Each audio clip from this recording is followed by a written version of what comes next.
Stewart, thank you for joining Roche Elite Movers and Shakers. Thank you and welcome to Sunseeker. Stewart, what would you say your success mindset is? Success mindset, really good question. Just to keep improving, be better at what you do, personally, business life, and every aspect of what you do. Just to be better. Stewart, what would you say your tipping point was? Tipping point, I suppose, in personal life is the fact that I'm away from home. You know, my home patch is Edinburgh. My main house is up in Edinburgh, and I've got a second home down in Poole in Dorset. Yep. And trying to balance personal home life with work life is always a bit of a challenge. Yep. In particular, in this particular business of Sunseeker, where international travel is quite extensive. Sure. As far as business life's concerned, my fundamental tipping point and frustration is regulation and political interference and trying to make a business improve and be better. Could you expand on that? I think we all understand the regulatory environment, and particularly in the UK or in Eurozone in particular, where there's an ever-growing raft of legislation which is designed to keep us all in check. Some Sure. good, some bad, and people can all have their individual views and comments on it.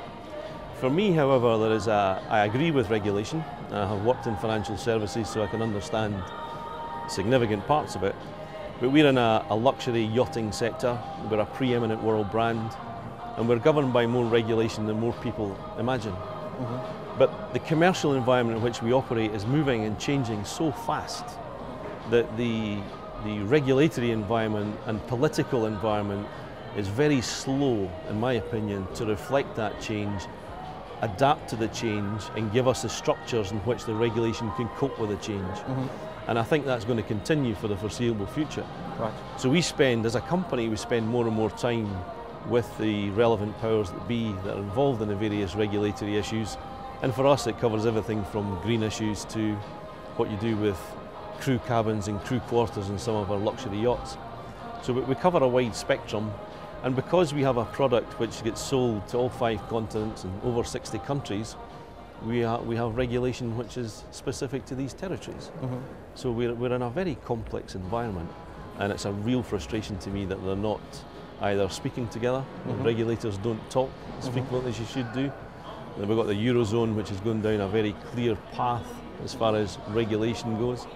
And that may not be the same in other countries like South America or other continents like South America or other countries like Switzerland. Yeah. So in other words, the whole Minister administrative side. Yes, and I think business has been asked to work its way out through the difficult circumstances that economies find themselves in, that I'm not so sure that governments of any colour, and I'm not being political at all, are up to speed with that amount of change and providing the infrastructure that's required to make that path that little bit easier. Mm. And that's what's really required, isn't it, at the moment? That is fundamentally required. We have to make sure that when there's a drive for business to pull us out of this very difficult series of 3 years we've had, and there's debate over what happens in 2012, but I think governments have got to pick up the pace of change and infrastructure development to make sure that we can, as a country itself and as a wider Eurozone, keep up to date with the demands and the pressures and the infrastructure issues we see in other continents. What do you think the government could do to ease the pressure and actually have a more of a, shall we say, turnaround focus as far as the red tape is concerned?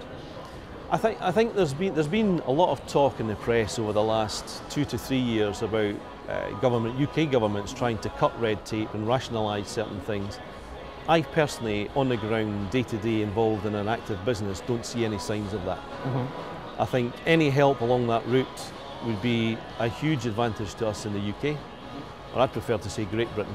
We're still great, whatever people may think. Absolutely.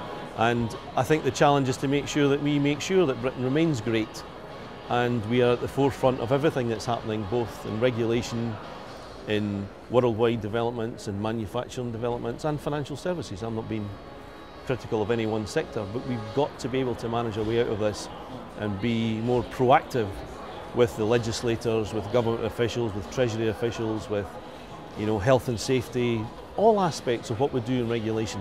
And we've got to try and make it quicker and sharper and more reflective of the current business environment. Absolutely. And I'd say I quite like the fact that you actually mentioned Great Britain and not forgetting that we are still great, and we just need to remember that a little bit, I think. Yes, we are. We're great. I'm a Scot, as people would probably gather from my accent, and I'm a proud Scot, I'm a proud Brit. Yeah. But we are Great Britain. Although I'm a Scot, I work in the south of England. I travel quite extensively with what we do. But for me, it's Great Britain. And we intend to take that little thing a bit further, and even what we do, where you'll start to see the Union Jack appearing on some of our printed literature or adverts, and just generally what we do in a product which is steeped in British heritage of the marine sector. And that's something to be proud of. It's really proud. Yes. I'm absolutely passionate about it.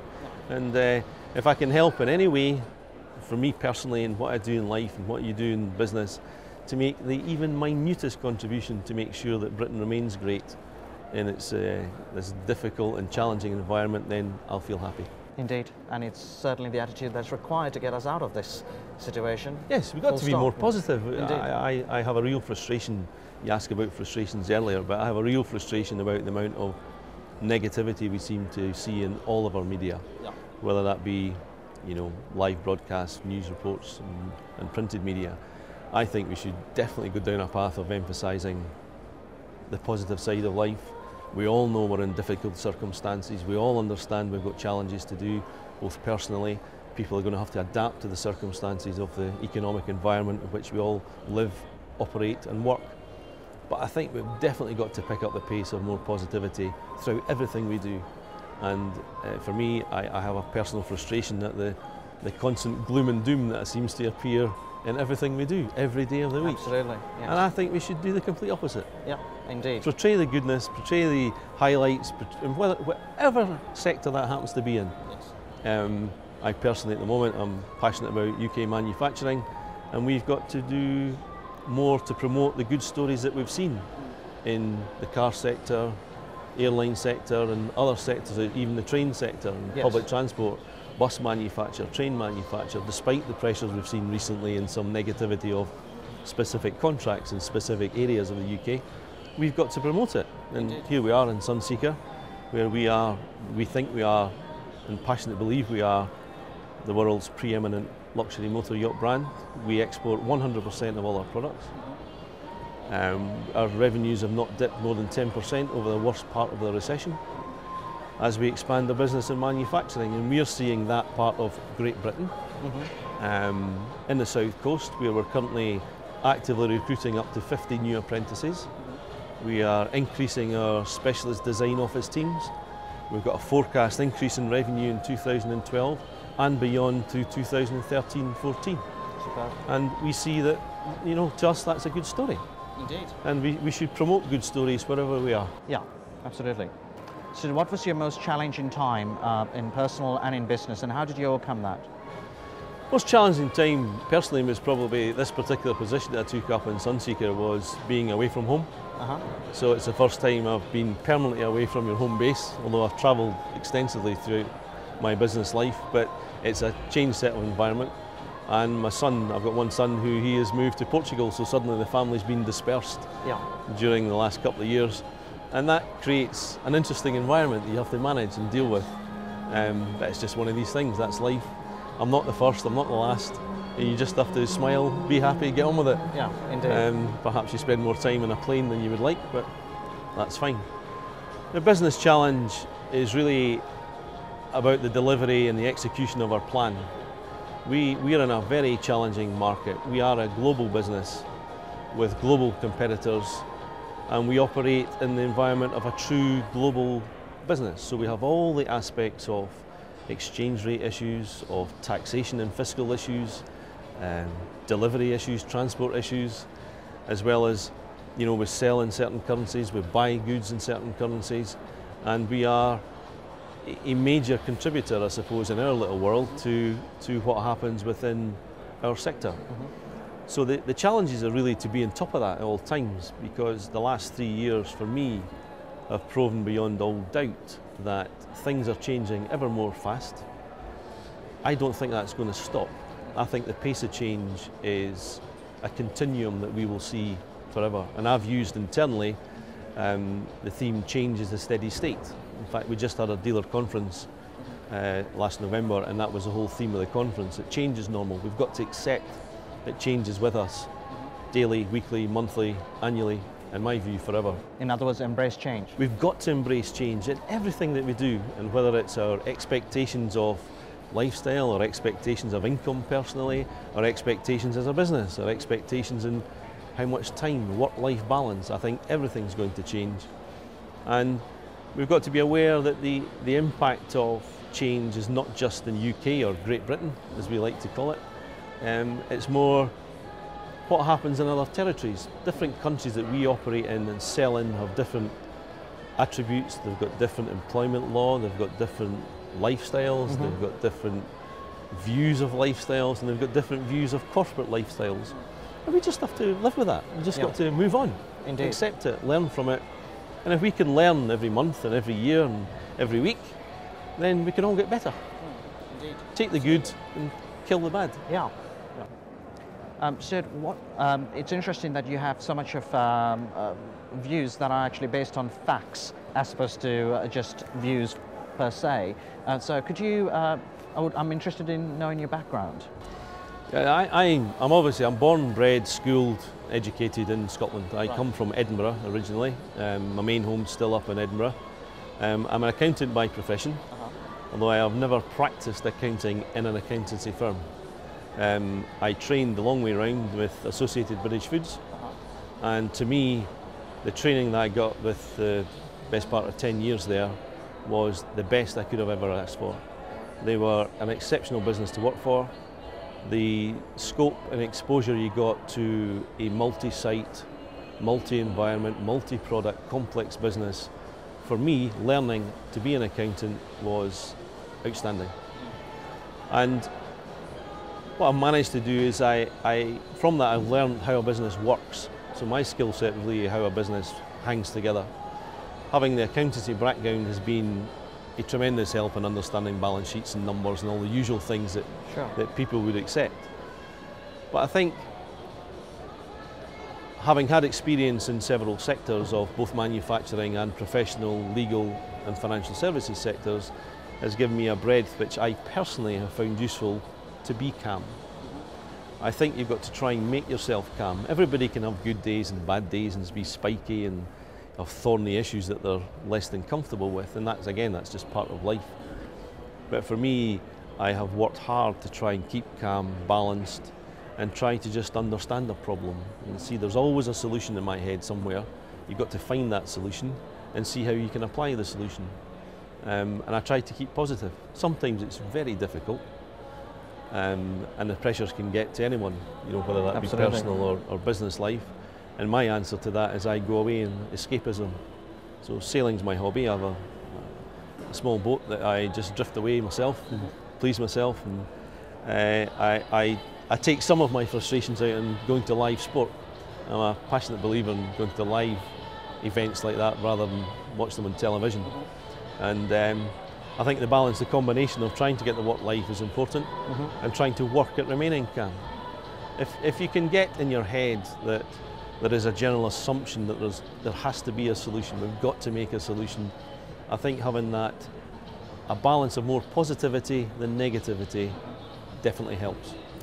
And some accountants are accused of being negative and bookworms and perhaps applying the textbook and the rules too much. Indeed. And I think there's a balance in every profession. But for me, it's all about trying to maintain that level of positivity wherever you are, whatever you're doing, and whatever environment you're in.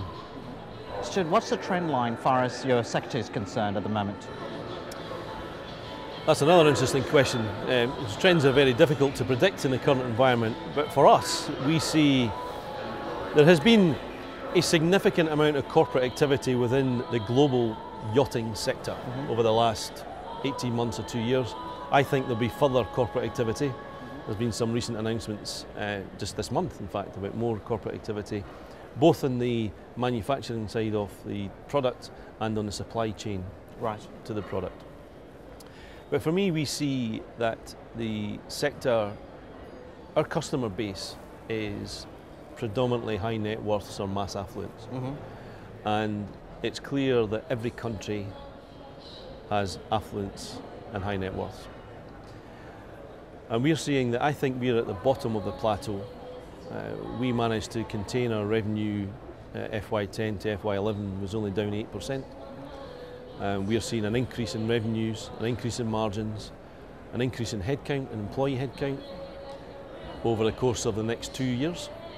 And we see that the green shoots of recovery are definitely in place, but the cycle of these green shoots are very, very territorial dependent. Different countries are in different parts.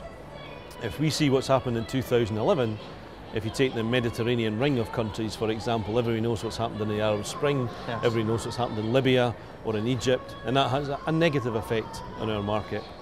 But for every time we see negative, there is positive coming from South Africa, from Mauritius, from the Seychelles, from China, Hong Kong, Brazil. So the expansion of our territories and the global reach of the business will see a different cycle to certain other sectors within the UK. And these trends, I think, will continue. We're still seeing impulse buying of very expensive yachts.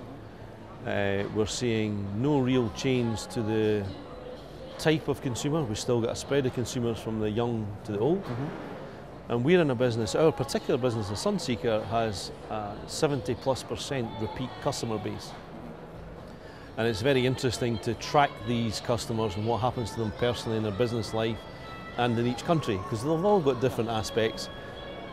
And I think we see the mix from our customers. Some are less positive, some are more positive. But I'm a passionate believer that the macroeconomic situation of growth versus recession is exactly that, it's macroeconomic. In each country, in each continent, there are different sectors which will grow or shrink at different cycles, whether the macroeconomic position is growth or whether it's recessionary. I think in our sector, for our business and our brand, we do not see the variations that others in our sector have seen. Right. And we put that down to the crucial part of new product development. And we have embarked, we're sitting on the 28-metre new launch of our boat this year. This is a circa £5 million yacht. This boat has only been launched this month, January 2012 in London. It's sold out for 12 months. That's impressive. By the end of these 12 months, one of these boats will be in all 5 continents, or at least one of these boats. So we're seeing the geographical spread. There's not a product concentration. There's not a territory concentration. So we are embarking on the fastest and most aggressive new model and refresh program that this company's ever undertaken in its 50-year history. And we are absolutely committed to making sure we deliver that at the same time as listen to the client demands.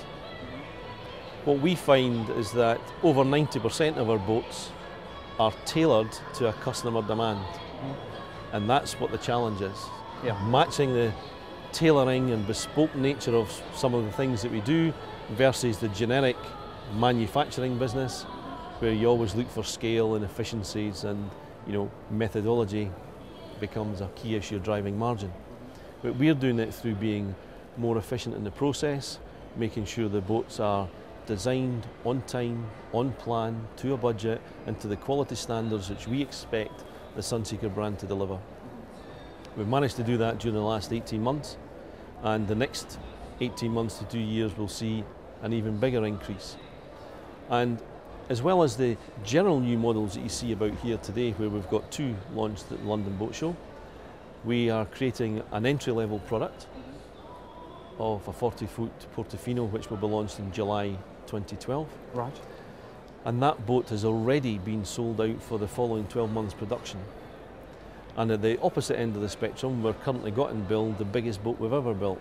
It's a 155-foot, £20 million approaching product, where we're sold boat number 1, and we're in pretty advanced discussions with subsequent boats. And these products you can only build 1 a year, versus some boats you can build 1 every 6 or 8 weeks.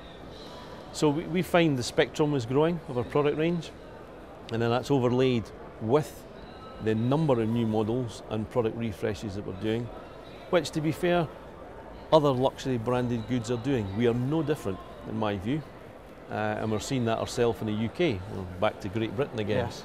What's making Britain great, or contributing to the addition of or the expansion of Great Britain is we're seeing other car manufacturers, for example, where they're launching aggressive new model changes. And you know, the best one sitting here in front of us, probably the Range Rover Evoque, which in itself is an interesting product with huge customer demand and interest from, again, worldwide economies. So we're passionate about the whole thing. We've got to make sure we can get labour. Yep. So we're embarking on recruitment of up to 50 apprentices to train ourselves. And you reflect back on earlier comments about frustrations, and political frustrations on vocational qualifications is one of my pet hates. Right. And I think the country's shrunk these at the expense of universities. Yeah. We're finding the labour market being very difficult in certain areas. And we're trying to recruit our own and expand the business through our own work. We get no assistance, we get no grants, we get no help and support from any trade bodies or government bodies or help in any aspect. This is a business which is funded on its own, managed by its own resources, developed through its own resources, using the British marine heritage, the work of the founders and the designers of the business through to this next change of developing it for the next 50 years. Mm-hmm. So it's a pretty interesting manufacturing story where we probably don't get enough publicity for ourselves, being honest, our personal view. We don't complain about that because we just continue to plough our own furrow. And we're seeing that that's getting us through the next stage. We see growth in revenues, earnings, margin and employee numbers for the next 24 months. Marvellous. We can't say any more than that. No, absolutely We think not. that's a good story. And we'll see a pick-up in the UK market, so our exports will go from 100% to 98, 95% perhaps as we change the model cycle. But we think it's a good story. Fantastic. And we should concentrate on good, happy stories. What's your view on the current economic upturn? That's probably the most interesting question of all, I would say. If we take the UK is obviously going through a difficult series of economic circumstances, which we are where we are. We're in these circumstances. For me, I don't look back, we've just got to think how we get forward and get out of this. Absolutely. And I think it will be led, as usual, by a combination of factors. But this country has to get to grips with increasing its manufacturing output. I think there was perhaps a sense of apathy appearing on the reliance on financial services, and I mean the wider financial services, not just the banks, but insurance and all the ancillary businesses that were come under the umbrella of financial services. And I think we forgot that Great Britain is still a great manufacturing country. Mm-hmm. We just don't manufacture enough. Yes. So what I would like to see is more emphasis, more support. I'm not being judgmental on how that support should be delivered or what government interference or intervention should happen. But I think we've got to make sure that the delivery of quality manufactured products is maintained, not just for the next 2 to 5 years to get out of this cycle, but in perpetuity. Mm-hmm. We should make that a complete focus of getting back to the great British tradition of manufacturing. Mm-hmm. And that's not to say a total concentration of manufacturing, because we still need infrastructure, we still need retail, we still need financial services. We need all of these components of an economy to work. But they will all operate in different cycles. So the macroeconomic cycle and the microeconomic cycle for each sector will vary. Mm-hmm. Absolutely. And coming back to my theme of change is a steady state, I think we just have to accept that. Indeed. Change is normal in all these sectors. Yes. What's your opinion on a lot of people are already starting the whole doom and gloom of 2012, or predicting that it's going to be still doom and gloom. Now, I don't really buy into it personally. What's your opinion on it? I think the doom part of it will be the individual consumer in the economy will come under disposable income pressures. Yeah. And I think we can now see certainly some visibility. The government's made their position quite clear, and that's fine, we've got to operate within it. I think we're seeing a bit more clarity on interest rates remaining more stable. It's been at its longest time ever at the current levels.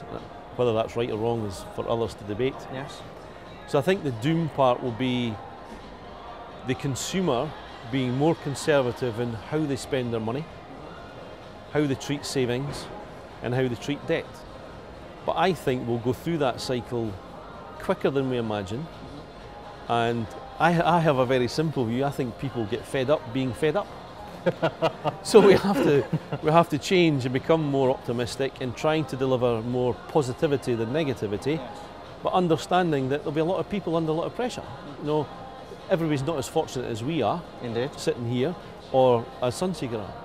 And we understand that. There's been a lot of stressed businesses just announced this year. Absolutely. Post-Christmas trading being pressure points, but equally Christmas trading's been positive for some retailers. Absolutely, very positive. And it's been very positive for us.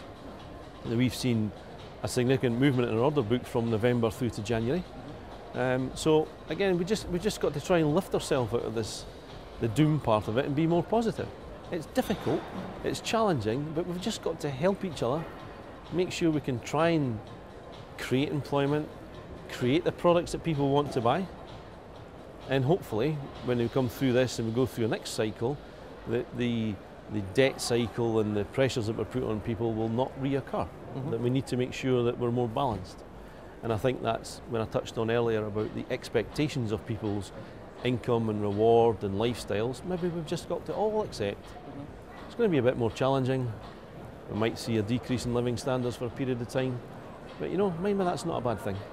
Maybe we've just got to accept a wee bit sense of reality, move on, smile, try and get through it, and all work together, create jobs, and move on. Yeah, that way increasing the GDP. It increases the GDP ultimately. Manufacturing has probably the quickest way to increase GDP if we can increase our exports. Indeed. We increase employment, as we're doing. I think we will see, on an optimistic sense, we could see our headcount up by 5% year on year. So we employ 2,300 staff. So if we can contribute 5% increased employment, as other companies, like the high-end car manufacturers are seeing an increase in headcount, that I think it's all contributory, and that will put money back into the economy. It increases the tax, it reduces or helps to reduce unemployment or mitigate unemployment, and we've just got to keep doing what we can do best. Absolutely. So we concentrate on what we're doing best and let our political system and our regulatory system hopefully come up to the pace quicker. Indeed. And reflect the changes quicker, and let's work in tandem. We should be all working in harmony. We'll all have disagreements. We can agree to disagree. Absolutely. But ultimately we've got to pick up the positivity and move on. Indeed, indeed. And also I think it's quite interesting that you say that, because far as the last recession is concerned, and the companies that actually spend the most in shall we say, growth and marketing and so on and so forth, actually became the marketing leaders, essentially, or market leaders on that acquisition strategy. So, yeah, that's an interesting. We're doing exactly the same. We're investing more in research and development, and product development than we've ever done. Yeah. Because we see that as the only way to work our way out. But that's also using research from client demands from the countries out with Great Britain. yeah. You know, we export virtually all of our products. Yes. So we have to reflect the customer demands in other countries and the fiscal issues in other countries. Indeed. And we have some very, very penal fiscal regimes on luxury yachts, as you can imagine. And even within Eurozone, different countries are putting in new tax regimes to try and get additional tax out of our sector. Yes. I think it's regressive, personally. It's a frustration. It's Yeah. a tipping point for me. And I don't understand why governments are trying to go that route when they should be encouraging trade, encouraging activity. And you know, I'm a passionate believer in reducing tax rates will ultimately increase the tax take. Indeed, indeed. But we are where we are. We've got to manage where we are, and we just need to make sure we continue to do it. But we have to bring back our research of where we sell our product, who uses our products, the service and support functions, back to this country so that we manufacture and therefore deliver the growth that we can based as a UK, 100% UK manufacturer. Stuart, what is your current focus? Our focus is to make the business more efficient and deliver the products that the consumer is demanding. We are expanding all aspects of our business, including our real estate infrastructure. And the core of that focus is the new product development program. And currently we make products from 48 foot to 132 foot, and we're expanding that spectrum to go from 40 foot to 155 foot. So we're increasing the spectrum and range of models that we produce, and at the same time making new product. So already today we're sitting on the 28 metre, we've launched the 53 Predator, we've got a 40 foot Portofino coming out in July, and we've got a 101 foot Predator coming out, we've got a 68 foot boat coming out, 155 foot boat coming out, all within the cycle, and that's just new product. On top of that, we're doing a refresh of the complete model range over a 2-year cycle. So we see that this complete concentration and focus on new product and new technologies, new materials, innovative designs, looking at what we can do with it. You know, this boat has got a lot of carbon fibre on it, which makes it lighter, it's more fuel efficient, and all aspects of what we do, technology. We're using the apps on this for controlling the systems in the boats. It's a complete innovation, and I know we've got a Department of Business Innovation and Skills, and I think we are actually quite distant from government bodies on that, and that's not a criticism, it's just something we can work on to try and improve, and we've actually done that during the course of this week. But the name is actually right, Business, Innovation and Skills, and the combination of those three actually will make this business better. Yeah. So we're improving our business, we're trying to be innovative in all aspects, whether it be materials or product design or fabrics and interior looks. And the skills, as I said earlier, we are in the process of recruiting up to 50 new apprentices. We're recruiting new specialists in graphic design, in 3D modelling, in all aspects of what we do, which is designed to combine, to work with the existing business to expand it into the next arena. Right. So that when you take that business innovation and skills and you apply it into the real life of a business, the core description is correct, it's how you execute it and how you deliver that. If I had one concern, or using your word before, of a tipping point, it would be, I think we will see geographic pockets of skill shortages. And I think that's been a problem driven 4 or 5 years ago by the cut in apprentice training and the drive to universities. Right. We need everything. Indeed. In an economy, and in a modern economy that's competing with expanding economies, particularly the BRIC countries. Sure. I think we have to readdress that and have a look at how we mix our education system with business ever more closely. And I know most business people are on that case. In other words, the balanced workforce. For us, we're in an area of relatively low employment. We have to have manufacturing facilities near a waterfront, naturally, and that gives us certain constraints, and certain planning's more difficult. The choice of opportunity for real estate is more difficult. Planning restrictions are horrendous for us in trying to develop the business.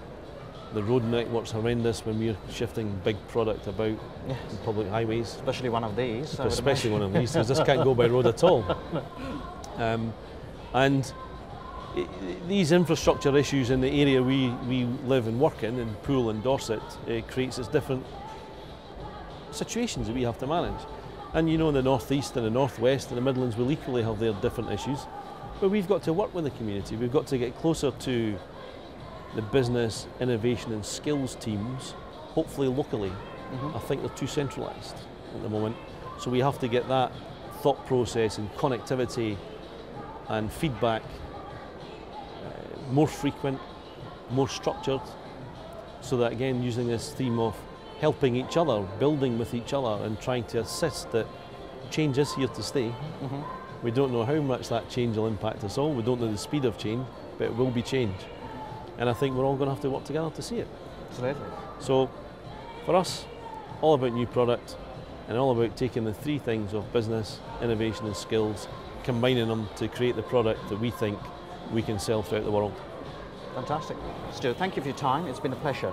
Thank you. It has indeed been a pleasure, and thanks for the opportunity. You're welcome.